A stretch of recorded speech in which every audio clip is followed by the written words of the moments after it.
sabe o que acontece em Paraisópolis, não sabe das iniciativas que existem em Paraisópolis. Tem morador que mora aqui do lado mesmo. Esses dias eu recebi uma equipe da Globo e o segurança é morador de Paraisópolis e mora no prédio aqui. Ele falou assim, nossa, que bacana isso aqui. Eu não conhecia, só vi pela TV. Porque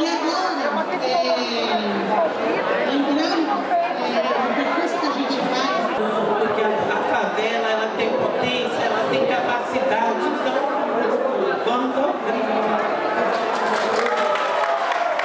Basicamente, essa inspiração vem de Deus mesmo. Não tem outra. Eu realmente eu sou uma pessoa muito conectada e tudo que falou, até o nome, foi inspiração. Tudo. Eu na minha loucura, é a loucura. Quem não acredita é louco, né?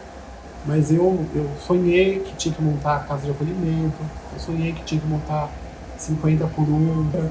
As pessoas aqui da nossa equipe achavam que eu estava louco quando eu comecei. Falei, olha, essa doença vai chegar aqui, todo mundo vai conhecer alguém que morreu ou que vai ficar doente desse problema, e a gente tem que se organizar.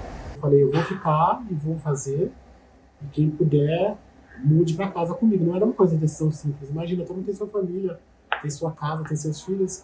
Aí o Gilson tá falando que vai ter uma doença, que vai todo mundo conhecer alguém que tá doente ou que vai conhecer alguém que vai morrer, e que a gente tem que se isolar numa casa que o pai nem sabe onde que é. Primeiro dia 19, já estava estabelecido o que nós íamos fazer. Tinha que criar casa de acolhimento, contratar ambulância. Imagina, se nós contratamos ambulância, era R$150 mil por mês. Nós não tínhamos um centavo no bolso. E eu falei, vamos fazer que o dinheiro vai aparecer, o parceiro vai fazer. E contratamos equipe médica 24 horas, 3 ambulâncias, uma coisa muito interessante. Todo mundo foi contra a gente fazer o trabalho. O pessoal da saúde falava, para com isso, vocês têm que ficar em casa. Vocês não criam um lugar de isolamento de pessoas, vocês estão criando um convideiro. Aí pessoas falavam assim, vocês vão ser presos no Ministério Público, se alguma pessoa morrer lá dentro, você vai ser responsabilizado. Então essas pressões de não deixar a gente fazer, nos colocou numa condição de fazer mais organizado, melhor, com protocolos, para que a gente também pudesse se blindar, né? Porque a gente percebeu que tinha inimigos, inclusive do governo. O governo do estado, o governo do município não queria que a gente começou a fazer as ações, mas também num tom de denúncia. Estava faltando água, estava faltando ambulância, estava faltando, então isso incomodou muito, né? E quando começou a dar certo, o governo passou a querer dizer que foi eles que fizeram. Por exemplo, a casa de isolamento das 2 escolas. Então, falou, não, mas a gente cedeu a escola, a gente organizou. E a gente gastou R$750 mil para poder deixar as escolas do jeito adequado. Inclusive, as escolas não tinham nem alvará de funcionamento. Nós tivemos um alvará de funcionamento das escolas, que estavam funcionando há anos. Quando começou a dar divulgação e as pessoas começaram a ter o mesmo sentimento de poderia ter muitas mortes, as lideranças dos estados começaram a copiar. Sim. A primeira notícia que se teve foi do Espírito Santo copiando. Foi através de uma reportagem que a gente descobriu, que passou uma reportagem tipo uma SPTV de lá, e aí falava assim que os moradores da região X, aí tinha o nome do bairro lá, estavam se organizando como presidentes de rua. E que eles estavam copiando a iniciativa de uma favela em São Paulo. Eu falei, me roubaram. E nem citaram a gente. Eu falei, nem citaram a gente. Aí, algumas horas de reflexão, eu falei, caramba, é isso que nós queremos. E aí, explodiu. Maranhão, Pernambuco, Pará, Rio Grande do Norte, começaram a reproduzir essas iniciativas. E hoje, nós estamos em 16 estados e somos 4.002 presidentes de rua. A maior rede de moradores voluntários dentro de favela. Porque, em geral, o voluntário é de fora. E aí tem que falar assim, não, tem morador, o voluntário é de dentro, você que faz as transformações todas. Meu nome é Idaiana, eu tenho 2 filhos, de 12 e outro de 7 anos, moro sozinha com eles. No momento eu não estou trabalhando, mas investi em ser presidente de rua para estar ajudando os próximos.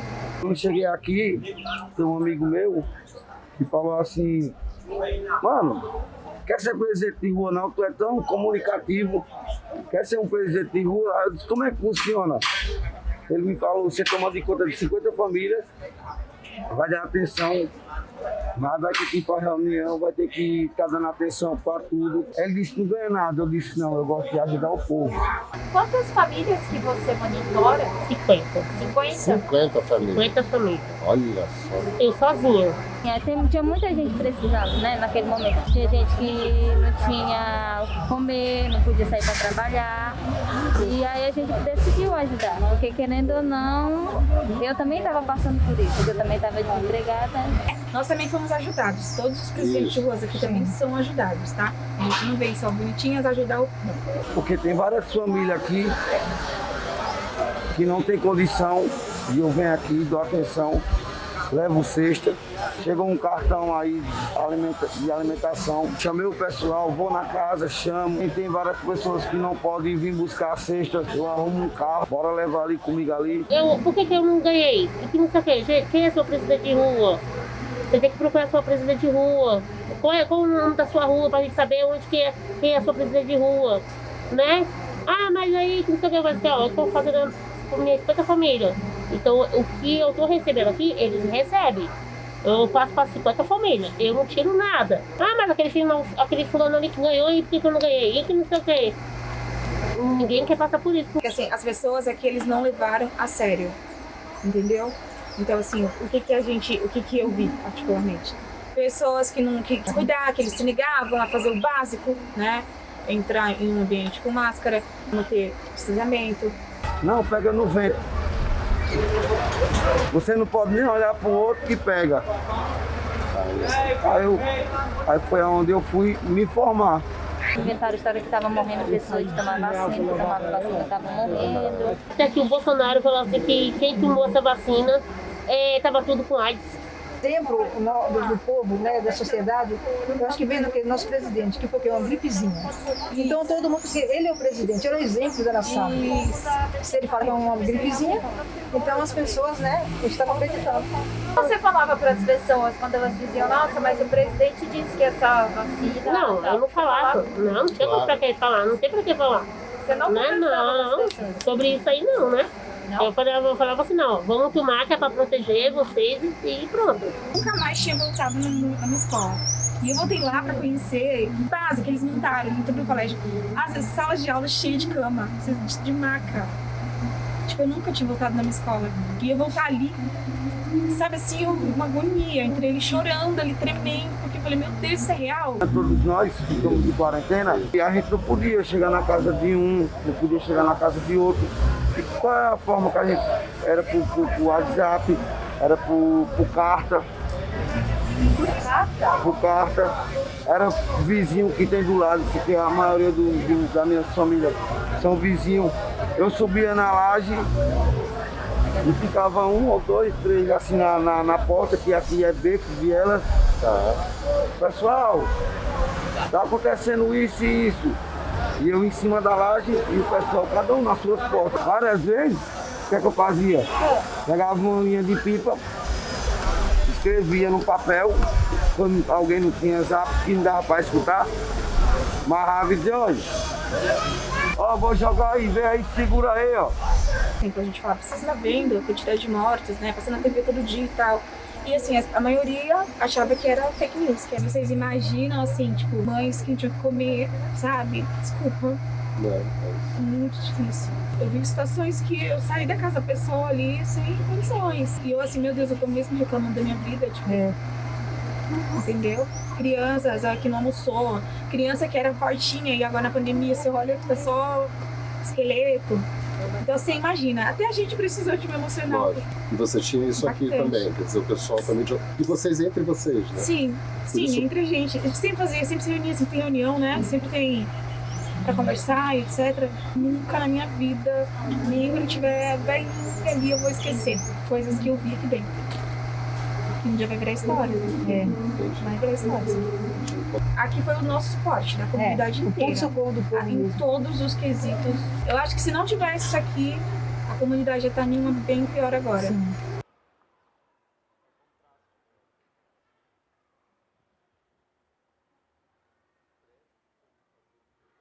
E eu estava muito concentrada nessa questão de desenvolver materiais de comunicação para a Nova Paraisópolis informativos mesmo, e fazer texto de carro de som para poder os carros de som circularem na comunidade.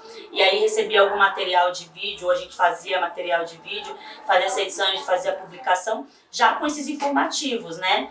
De como se prevenir, o que você deve evitar e tomar cuidado para que o vírus não proliferasse na comunidade, que as pessoas pudessem ficar bem.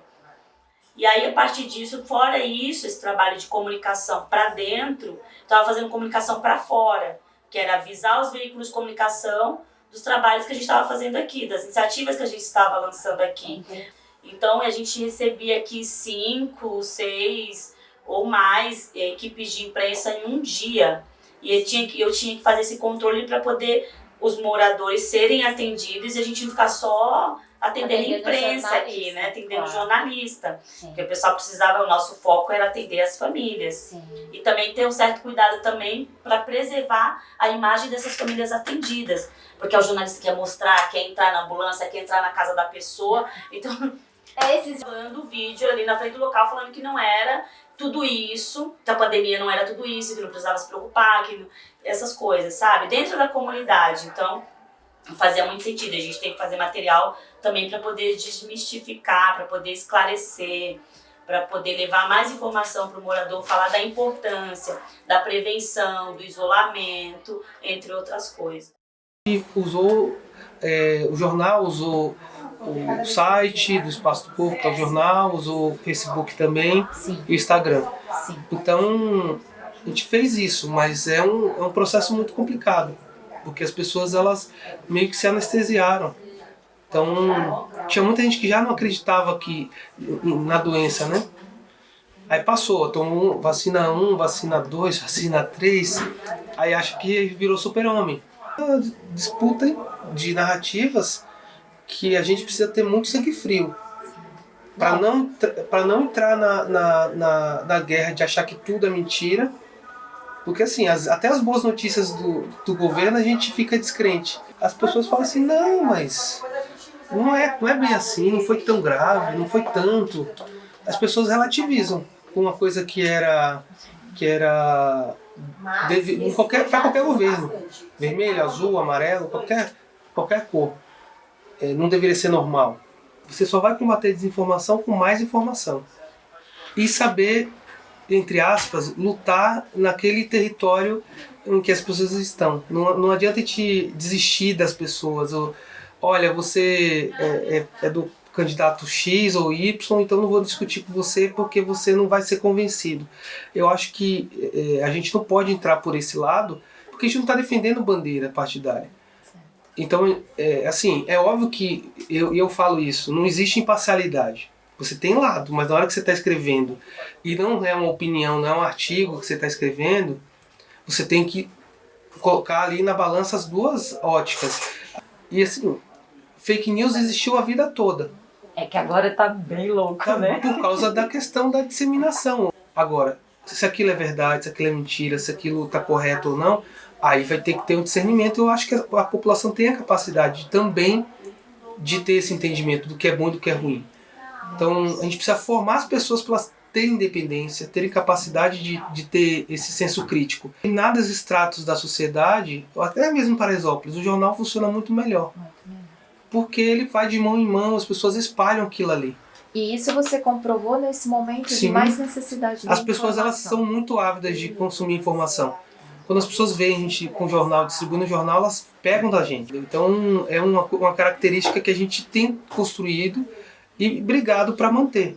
A gente procura trabalhar o orgulho de ser morador, dar espaço para jornalistas que não são moradores, mas sempre com aquele espírito de mostrar o que é bom na comunidade, o que é positivo, o que pode melhorar. Só assim a gente vai mudar, as pessoas vão ver que pode empreender, que pode ascender socialmente, que pode morar na favela a vida dele toda. Mas ele pode fazer uma casa melhor, ele pode regularizar a moradia, ele pode ir para outro bairro, não tem problema. Ele pode ser empreendedor aqui e morar em outro lugar. Então as pessoas elas se enxergam ali. Porque a gente procura mostrar a cultura local, coisas que as pessoas não veem normalmente. Esse aqui é dos 100 anos de Paraisópolis, esse aqui é o primeiro anúncio que saiu no Estadão falando do loteamento aqui de Paraisópolis. Então a gente tem um projeto aqui chamado Memórias de Paraisópolis, que a gente procura resgatar as histórias contadas pelos moradores, mas também os registros oficiais. A gente percebeu que o registro oficial é sempre muito retardatário. Não consegue acompanhar. Eu vi várias matérias em jornal desse mesmo loteador aqui, ó, Afonso de Oliveira Santos, que é quem fez o loteamento. Ele anunciando que tinham invasores, pessoas que estavam invadindo os terrenos, e anos depois houve desapropriações e muitas coisas que aconteceram, mas os moradores falam assim, pô, essa matéria de 83 já tinha acontecido, já estava ocupada há muito tempo. A primeira contaminação por Covid aqui em Paraisópolis identificada foi de uma doméstica que contraiu o vírus na casa dos patrões e eles mandaram ela para casa. E aí nós descobrimos essa moradora porque a CS passou na viela e aí os vizinhos falaram para ela, acho que aquela moça está contaminada porque ela está saindo de casa, o pessoal da igreja está vindo, está deixando o alimento na porta e está saindo. Olha a ignorância e o desespero. Essa mulher morre dentro de casa sozinha. E aí ela era um número que não existia no sistema. Porque ela fez um teste particular com os patrões e precisava. Porque parecia que as pessoas não estavam se contaminando. Em casa não se pensou em favelas, né? Existe home office em favela, não tem como. Não só em favela, isso eu tô falando favela, cortiço. Não se pensou, né? Para essa base da pirâmide não existe o Fica em Casa. E como fazer o Fica em Casa em Paraisópolis, um lugar que acontece um dos maiores bailes funk de São Paulo, que é o baile da 17. Uma casa que durante o dia ela é sala e à noite ela se torna quarto, né? Porque geralmente é 5, 6, 7, 8 pessoas dentro da casa, às vezes mais. Existem coisas do Fica em Casa, falaram para as pessoas ficarem em casa, literalmente. Então a pessoa tinha um problema de saúde, tinha já uma doença de base, mas ela não podia ir na unidade pegar medicação, porque a complicação era essa. Não vá aos postos de saúde. Peraí, mas a gente já tinha gente com problema de pressão alta, problema de diabetes. Como é que você não vai buscar medicação? Não tem leito de ter, nunca teve. Não foi o Covid. Nunca teve. Quantas vezes se viram reportagem de uma mãe que fez 9 meses do pré-natal e na hora de ganhar neném, ganha na porta do hospital? Quantas vezes se viu falar de uma pessoa que infartou chegando na porta do hospital? Nunca se teve leito. Não foi por conta do Covid. O Covid ele só veio escancarar toda essa falha. A realidade periférica, ela é igual em todas as periferias. Ela chega de formas diferentes, mas ela é igual. A questão de atendimento mesmo de SAMU, qualquer lugar de periferia que você for e você perguntar, eles vão falar que não tem. Ou que demora, ou que tem uma desculpa, entendeu? A questão do atendimento do SAMU já era um problema recorrente, não só de Paraisópolis, como de toda a periferia, né? Isso é enraizado. Você chama, ele vai vir 5 horas depois, se vir, né? Perguntam, tá tendo baile? Que isso não é desculpa para não se fazer o atendimento, não, isso não existe em nenhuma circunstância, em nenhuma situação. Porque a gente realmente tinha muito medo das pessoas começarem a morrer dentro de casa. Como a gente vai fazer com esses corpos? Como a gente vai tocar? Quem vai tirar? Quem vai ter essa coragem de fazer? Como que a gente vai linkar a unidade básica de saúde que não tem pernas para esses atendimentos? Foi quando o Gilson resolveu, através de parceiros, puxar e contratar o atendimento das ambulâncias, né? Mas como que eu fui parar nessa coordenação? Como eu falo, eu tenho uma produtora aqui, então eu conheço todas as vielas, gente. Conheço todas as ruas de Paraisópolis. Mas a minha presença, como as pessoas já estavam acostumadas a me ver sempre fazendo algum barulho da comunidade, ou por estar fechando roupa para fazer gravação, alguma coisa, então quando eu chegava, mesmo que aquele morador não me conhecia, o vizinho conhecia e falava, não, eu conheço. Ela é a moça que vive gravando, eu era a moça que vivia gravando, agora eu sou a moça da ambulância. E eles me viram, a moça da ambulância. Então isso gera confiança. Se eu tenho alguém próximo que confia nela, então eu tenho que confiar. E aí a pessoa abria e aí a gente entendia toda a necessidade daquela residência. Porque mesmo sem querer, eu virei o GPS da ambulância e o 90 da população. Porque as demandas vinham no meu telefone, né? Isso todos os horários. E aí foi infarto, foi parto, todas as patologias que vocês puderem imaginar a gente atendeu. Porque até chegar lá não se sabia se era Covid ou não, né? E no caminho de atender o paciente, o que eu já fazia? Eu já sempre tentava identificar na localização dela qual é a unidade básica de saúde que ela era. E aí eu já ligava na unidade básica de saúde também para já ir avisando, né, pra gente tentar fazer essa rede de atendimento mais rápido possível, porque assim, as gestoras das unidades de saúde entendiam que a gente estava com as ambulâncias aqui para ajudar, só que o Estado não via assim, porque a gente virou os olhos de São Paulo, né, a gente mostrou como fazer, então a gente começou a apontar o problema existente. A gente não estava preocupado se a gente estava mostrando a falha do Estado naquele momento, a gente precisava cuidar dos nossos. E aí, isso começou a criar um problema. Quando a gente chegava com a ambulância no AMA, por exemplo, com o paciente para atender, era uma briga para que eles atendessem esse paciente, porque a ambulância era particular e eles só queriam pegar. Toda vez tinha um quebra-pau. Mas isso demorou ainda uns 2 meses para que eles entendessem que o processo era para ajudar. Não era para apontar falhas ou para ocupar o serviço deles, de maneira nenhuma. Paraisópolis foi a primeira favela que estava fazendo o teste. Eu queria que testasse logo, porque aí a gente ia tentar entender como afastar essa pessoa, isolar essa pessoa da família. E aí foi quando se criou a ideia também da casa de acolhimento, que foi as escolas que a gente levava a pessoa para lá. Quando eu abri mão de não voltar mais para casa, até por conta da minha nora e do meu pai, e passei a morar aqui. Mas não foi um processo fácil, porque no meio de tudo isso teve óbito sim, teve por Covid e por não Covid também.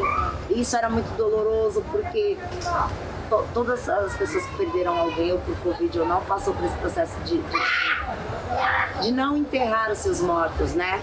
Teve momentos muito tensos, muito difíceis de briga mesmo aqui. Conflito na comunidade para que as coisas acontecessem. Bem antes da pandemia, já havia um racionamento de água muito grande aqui, né? Então, um dos primeiros conselhos para se prevenir da pandemia era lavar as mãos, né? Higienizar as mãos. Porém, Paraisópolis passava acho que das 8 da noite, 9 da noite, a água já era cortada. Então, eles exigiam algo que não era possível, né? Que era lavar as mãos, o básico, cara, era uma higiene. Então, era muito difícil ter esse controle de, fica em casa.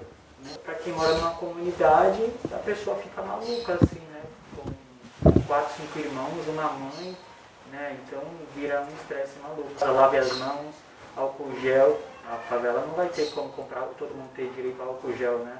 Houve uma conscientização, mas não houve solução para muitas coisas, né? Então a sociedade civil em si, alguns órgãos, algumas ONGs, entidades, elas procuraram algumas soluções para isso. E o governo em si, eu acho que o Estado em si, demorou muito tempo para entender o que realmente estava acontecendo, né? Então, eles estavam conscientizando a população para tudo isso, mas não estavam fazendo a parte deles, que de repente era, vir aqui, trazer caminhão-pipa durante a noite, ou até entrar com, não racionar água durante até certo horário. Apesar das pessoas terem que trabalhar, né, todos os dias, eu não via que elas se cuidavam, né? Então, assim, eu vou trabalhar, então, já que eu preciso trabalhar, eu não posso parar minha vida, eu não vou usar máscara. Então não tem aquela questão, eu preciso me cuidar, eu preciso cuidar da minha saúde. Acho que as pessoas já se sentem tão marginalizadas aqui dentro que não tem essa preocupação. No momento eu me surpreendi que eu vi uma boa quantidade de pessoas com máscara. Depois que eu fui frequentando mais e mais, eu fui vendo que a máscara foi deixando de ser aquele item assim, fundamental. Ainda vejo muitas pessoas usarem máscaras aqui, mas hoje, por exemplo, uma grande quantidade de pessoas já não.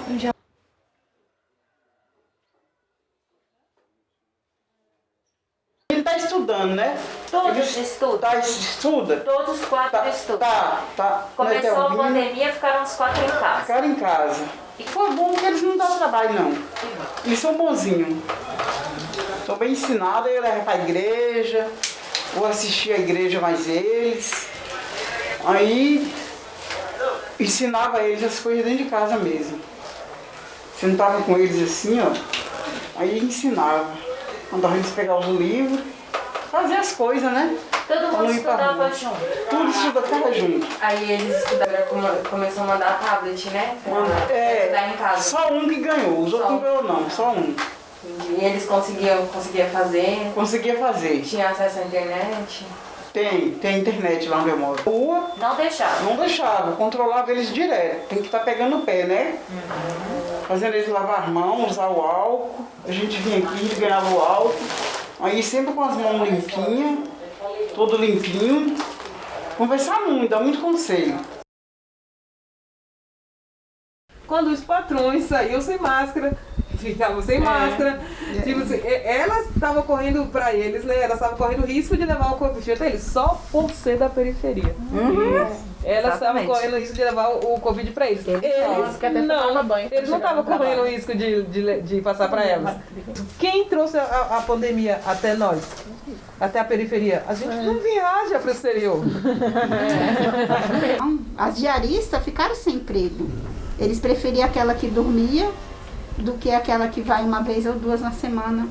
A gente selecionou algumas famílias mais carentes, né? E eles deu a cesta. Era o que salvava eles na pandemia. Era a cesta que o Einstein doava, G10 Favela, que ajudou muito, ainda ajuda até hoje, né? Então isso ajudou muito, porque as diaristas, pelo menos as minhas, a maioria perdeu o emprego. 10 anos e não está indo para a escola. Saiu no fim da pandemia, com seus 7 anos, quase 8, e até agora não voltou. Porque a mãe continua assim, a mãe é o que vocês falaram, mexe com o psicológico, ela tem medo de perder o filho, entendeu? Assim, de levar e a criança vinha ficar doente. Primeiro que eles acham que não era uma obrigação no início, assim. Ela não tem conhecimento nenhum assim de internet para ajudar nas aulas online. Criança está sem escola. Criança está sem estudar. A criança já está completando 10 anos e não sabe ler nem escrever. Porque devido à pandemia, a mãe criou um bloqueio. Não vou mandar meu filho. Aí ela está falando agora que talvez o ano que vem ela mande. Né? Que ele está vacinado, tudo, mas não foi, não estudou nem 2020, nem 2021 e nem 2022. Recentemente a gente recebeu a visita de uma psicóloga do Einstein, porque eles, devido às respostas que a gente respondeu lá no questionário, eles fizeram um levantamento da nossa saúde mental, o quanto a gente está cansado e exausto, para poder bolar uma estratégia de melhor cuidado para o profissional também. Eu visitei uma família e ela estava em casa, assim, coisa rara. Eu fiquei tão feliz de encontrar ela em casa, que eu não encontrava, né? Aí só no final que ela falou pra mim assim, eu tô em casa porque eu tô de Covid. Olha. Ai, mas eu fiquei arrasada. Eu falei, eu peguei Covid, e eu peguei mesmo. O importante é deixar bem claro que a gente nunca deixou de ir pro território. O agente comunitário não deixou em momento nenhum de ir pro território. Todo momento a gente estava no território. Se você não se cuidar, o Covid vai te pegar. Eu lembro assim, avisa o pai, a mãe e a filha, cuide de toda a sua família. Eu lembro que eu fiz essa marchinha e a gente saía nas ruas inteiras do nosso território cantando isso, com placa. Tinha plaquinha, O fator também que não sei se apareceu nas agentes da área de saúde, por exemplo, que logo no início da pandemia elas foram altamente rejeitadas. Porque quando elas vinham passar na rua, fazer visita, falavam assim, olha lá, tá chegando o Covid. Então as pessoas rejeitavam os agentes comunitários de saúde. E aí o papel do presidente foi fundamental. Percebemos rapidamente que nós podemos fazer muito mais coisa para ele na saúde. E que nós podemos, através dos presidentes de rua, que eu acho que é esse legado mesmo, transformar a vida da população através de trabalho e renda. De que problemas antigos que nós fizemos, que nós temos, podem ser resolvidos com dinheiro no bolso. Então nós temos um alto nível, por exemplo, de violência contra a mulher, contra a criança, tudo contra a mulher. E quando a mulher vem e pede ajuda, o presidente da associação, ela pede dinheiro para alugar uma casa, para ir para o Nordeste, embora, para não sei o que e tal. Então, pô, dinheiro no bolso transforma a vida dessa pessoa. Não para ela ir embora, ela pode empreender, ter dinheiro e se libertar desse marido agressor. Ou o jovem que quer ir para a faculdade, quer fazer um curso, quer viajar o mundo, dinheiro no bolso, eles sabem empreender. Não é que todo mundo vai empreender, mas se 40% for empreender, a aqueles outros 60% vai trabalhar onde o outro está empreendendo, vai ser impactado de alguma forma. Então tem aqui um potencial que não pode ser ignorado, que esta grupo é uma pequena cadeia econômica de desenvolvimento local. É como se a gente fosse várias pequenas favelinhas de 50 casas, que se desenvolvem e que se ajudam. Então eu acho que esse é um legado de organização, que não precisa ter um super-herói. Cases estão sendo replicados como política pública, esse é o desejo e sonho.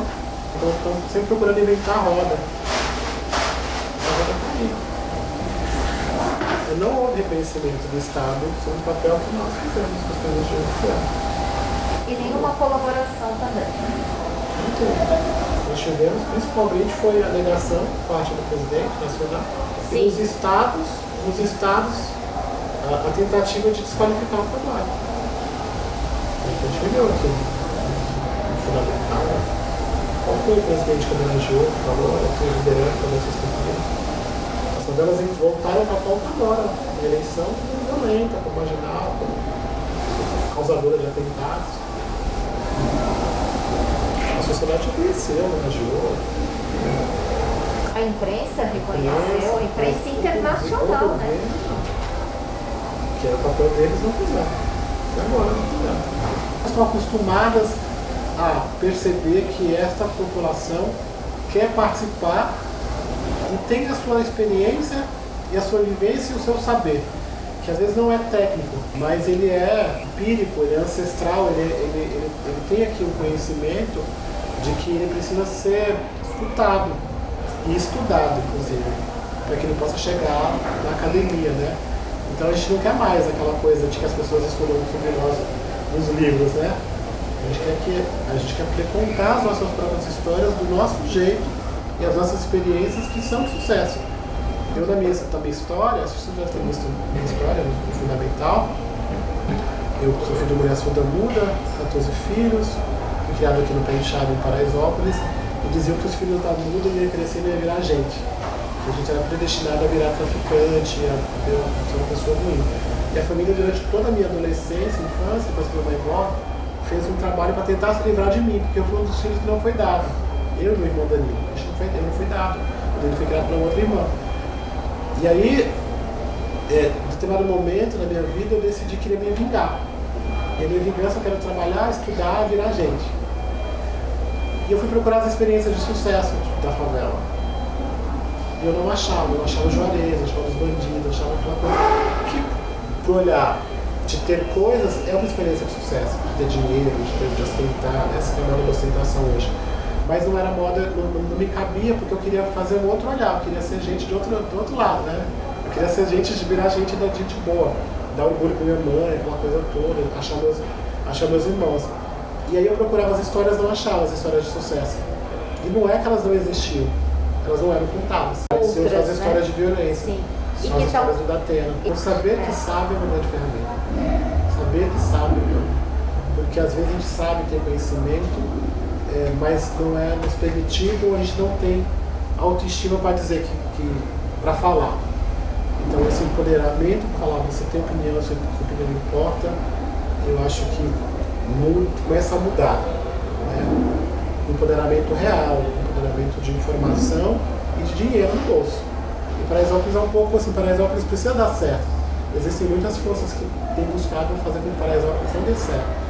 Só que o fato de Paraisópolis dar errado, as outras favelas todas que estão olhando pra gente, vai olhar, tá vendo? Lá você conseguiram fazer, imagina aqui. Então a gente precisa dar certo. Todo mundo quer ver essa favela organizada, potente, cooperativa, existindo. Tanto é que se você quisesse acabar com as favelas do Brasil, já tinha acabado, né? Paraisópolis está 101 anos aqui em favela. Esses governos maravilhosos, né? Cada lado fala que o governo é tudo maravilhoso, tudo lindo. Mas a favela continua. E aí?